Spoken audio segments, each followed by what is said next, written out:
Saúde é Vida no ar, a você muito obrigada pela companhia. Hoje nós vamos falar sobre duas doenças que muitas vezes acabam gerando confusão: hipo e hipertiroidismo. Quando é uma, quando é outra, quais os sintomas? Tudo isso quem vai explicar pra gente é a médica endocrinologista Lorena Lima Amato. Doutora, obrigada por participar aqui do Saúde é Vida. Obrigada, Viviane, pelo convite. Doutora, já para a gente começar, não perder tempo, o que é hipo e o que é hipertireoidismo? Esses dois nomes se referem ao funcionamento da glândula tireoide, né? O hiper é quando ela funciona muito, e o hipo é quando ela funciona pouco, menos do que o que deveria. A senhora falou aí glândula tireoide. O que é essa glândula? O que ela faz no nosso corpo? A tireoide, ela é bem pequenininha, ela fica localizada na região do pescoço, anterior do pescoço, e ela é responsável por produzir os hormônios que regulam todo o metabolismo do nosso organismo, né? Então, esses hormônios vão agir em todos os órgãos, regulando o nosso metabolismo. E doutora, quando a gente sabe que tem alguma coisa errada com essa glândula? Existem alguns sintomas, né, que são diferentes do hipo e do hiper. Do hipo, é tudo relacionado à falta desse hormônio, que faz com que a gente possa ficar mais lentificado, com mais sono, um discreto ganho de peso pode acontecer, uma falta de energia. Já no hiper, é o contrário, como tem excesso do hormônio, a pessoa pode perder peso muito rapidamente, sentir uma agitação, insônia, mal-estar, tremores, palpitação, tudo isso acontece no hiper. Então, é claro que esses sintomas não são específicos da doença, né? A pessoa pode ter e não se tratar de uma disfunção da tireoide, mas caso tenha, tem que investigar se tem alguma coisa errada com a tireoide. Doutora, então, só para ficar mais fácil para o pessoal de casa entender, vamos detalhar as duas separadamente. Vamos começar então pelo hipotiroidismo. Cheguei no seu consultório, não estou me sentindo bem. Quais sintomas aí mais ou menos o paciente vai relatar? Então, é bem mais comum, né? Até melhor a gente começar mesmo o hipo, 20 até 20% das pessoas podem ter hipotiroidismo, que é esses sintomas da falta do hormônio tiroidiano. Então, as pessoas se queixam de um discreto ganho de peso, sonolência, falta de energia. Às vezes, só os exames laboratoriais, o colesterol pode estar alterado devido a esse hipotiroidismo, isso é por causa disso. Então, queixa dessa falta de energia, desse, às vezes, um pouco de inchaço. Tudo isso pode ser relacionado ao hipotiroidismo, E como que detecta que é o hipo? com o exame de sangue. Tanto o hipo quanto o hiper, a gente precisa de exame de sangue para ver se realmente a gente pede dois hormônios, duas dosagens em geral, que é o TSH e o T4 livre, que são dois hormônios que nos dizem a respeito da função da glândula tiroidiana. Se eles estiverem alterados, aí a gente pode fazer o diagnóstico. Foi detectado que a pessoa está com hipotiroidismo. Como que começa o tratamento? É medicação, é atividade física, é alimentação, é tudo junto? Como que é? Em geral, é muito simples, mas é essencial. Eu falo, é um tratamento simples, mas que se não faz, muda a qualidade de vida do paciente. Fica muito ruim se não tratado. É com a levotiroxina, é o próprio hormônio tiroidiano, quando a pessoa não tem, a gente fornece esse hormônio em forma de comprimidos, né? Tem disponível, são acessíveis, rede pública tem, enfim, não tem efeito colateral, a pessoa toma aquele comprimido, vai ter que tomar para sempre, na maioria das vezes, e segue a vida normal, claro, dosando para ver se a dose ficou adequada. Com segmento médico, a vida segue normal, os sintomas desaparecem. E o hipertiroidismo, doutora? Qual a característica dele? O hiper é menos comum, né? A gente fala aí 2% da população, então é bem menos comum. Mas a pessoa fica agitada, é tudo no sentido de excesso do metabolismo, perda de peso, palpitação, sudorese, insônia, aquele agito todo, tremores das mãos, novamente com dosagem de hormônios laboratoriais para a gente confirmar se trata de hipertiroidismo, esses sintomas. E doutora, o que causa essas duas doenças, o hipo e o hiper? Tem uma causa? O que acontece com a glândula? Algum medicamento, alguma outra doença pode gerar essas duas? Na maioria das vezes, é o que a gente chama de doença autoimune, né? Existem várias doenças autoimunes aí na medicina e as disfunções da tireoide, na maioria das vezes, são devido a doenças autoimunes. O próprio organismo da pessoa gera anticorpos que vão ou lesar a glândula, levando ao hipo, ou hiperestimular a glândula, levando ao hipertireoidismo. Essas doenças autoimunes têm fatores genéticos, né? Não se sabe ao certo fatores ambientais que possam deflagrar, mas toda doença autoimune tem fator genético, e é claro que o ambiente, estressores podem acabar influenciando, mas não tem nada bem definido.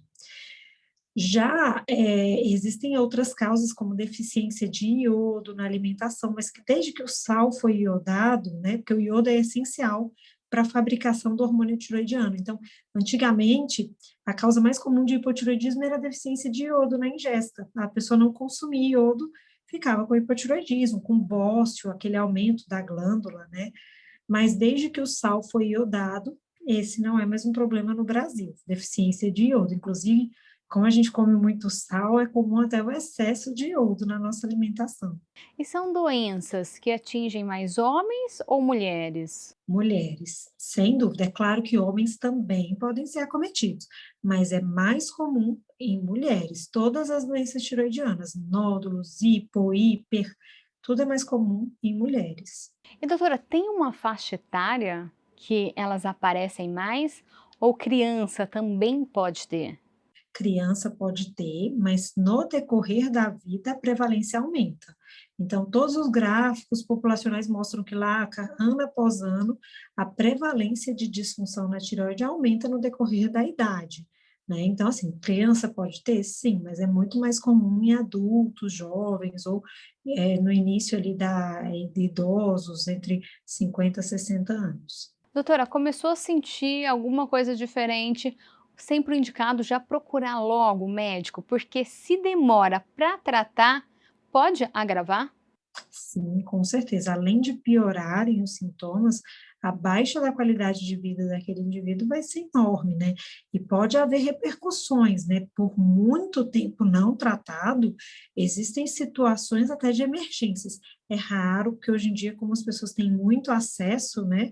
São exames simples de fazer, qualquer unidade básica de saúde consegue fornecer isso para os pacientes, então é muito fácil, qualquer convênio, enfim, muito acessível, mas há tempos atrás, quando as pessoas demoravam a ter acesso, a pessoa pode acabar tendo que ir num pronto-socorro devido aos sintomas. Se passa muitos anos sem tratar, tanto o hipo quanto o hiper, né? Deflagra uma situação de emergência. Se você passar aí 2, 3 anos com sintomas sem se tratar. O que pode acontecer? A pessoa demorou muito. O que acontece com ela, doutora? Então, como eu falei, é muito raro, porque a pessoa tem que ser uma negligência com a própria saúde muito grande. Tem que passar anos ali se sentindo mal e não procurar ajuda. No hipotiroidismo, o mais grave que pode acontecer é o que a gente chama de coma mixedematoso. A pessoa entra em coma, tá? A gente não vive sem hormônio tiroidiano. Né? Então, entra em coma, vai para o pronto-socorro com hipotermia, com hipoventilação, sem respirar direito, fica tudo lentificado, em coma, né? Sonolência profunda.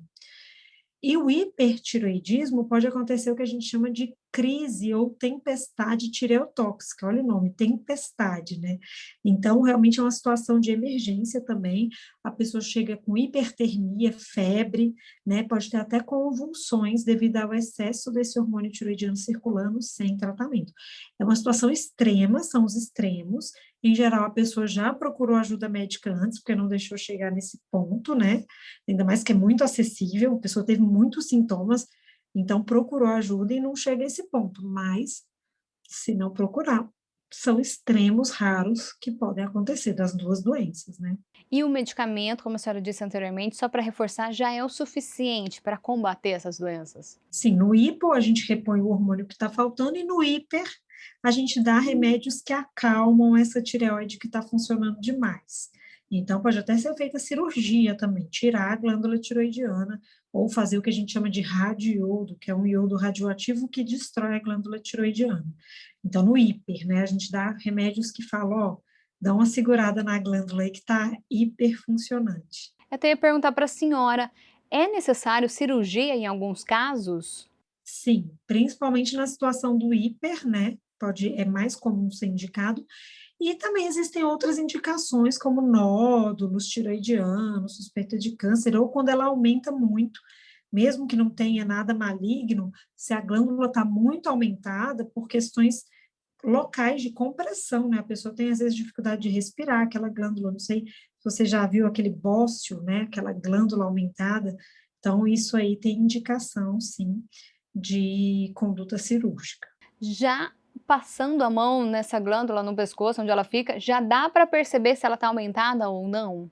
Dá para ver, como ela é super superficial, quem tem bócio é até visível muitas vezes. Você olha, tem ali aquele aumento da glândula, aquele papo, né, que as pessoas falavam antigamente, mas um bócio, né, esse aumento da glândula, visível e palpável.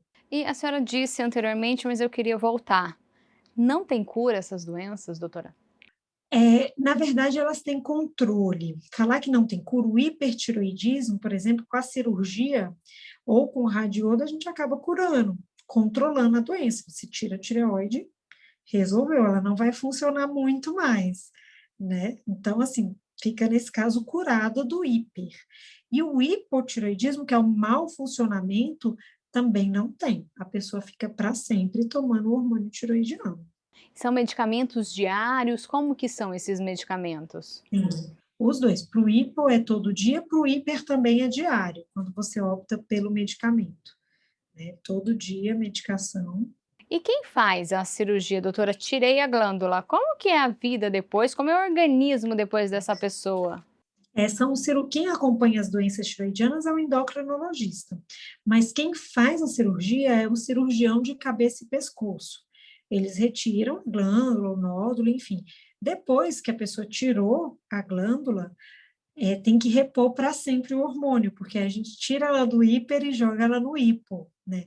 E aí ela vive muito bem como alguém que tem hipo, repor o hormônio tiroidiano. Então, o medicamento vai ser sempre nos dois casos. Sim. E doutora, controlando as duas doenças, dá para ter uma vida normal? Dá, sim, é muito frequente, né? Eu até fiz vídeos relacionados a isso, isso é muito frequente. Os sintomas da tireoide são muito inespecíficos, falta de energia, de disposição, discreto ganho de peso. Muitas pessoas, mesmo sem disfunção na tireoide, sentem queda de cabelo. Então, aí as pessoas vão lá e repõem o hormônio e às vezes continuam sentindo, e a gente vê que a dosagem está boa. Aí tem que buscar outras causas para esses sintomas, como, por exemplo, eventualmente uma depressão, ou qualquer uma ansiedade, ou qualquer outra queixa. Então, na verdade, se a pessoa trata, não é para ter sintoma nenhum, é para ter vida normal, igual de quem não tem a disfunção. Mas se continuarem os sintomas, buscar outras causas que não a tireoide. E doutora, além do medicamento, vocês orientam também outras coisas para ajudar nesse metabolismo aí, uma atividade física, uma alimentação saudável? Hábitos saudáveis são essenciais, né, para toda doença, para conduzir melhor. Então, sim, ter atividade física, hábitos saudáveis, isso é essencial.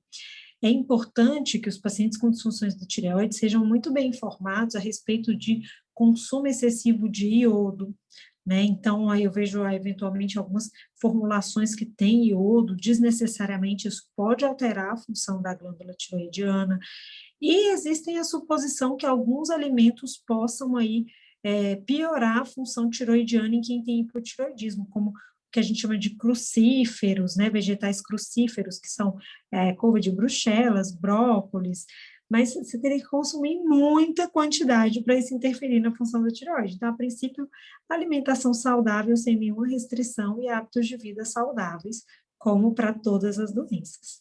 A senhora tinha dito bem no início do programa, é algo hereditário, já do próprio corpo, é possível evitar ou não? Sim, não tem muito o que nós façamos, né, os pacientes perguntam: "Ah, foi alguma coisa que eu fiz, alguma coisa que eu comi?".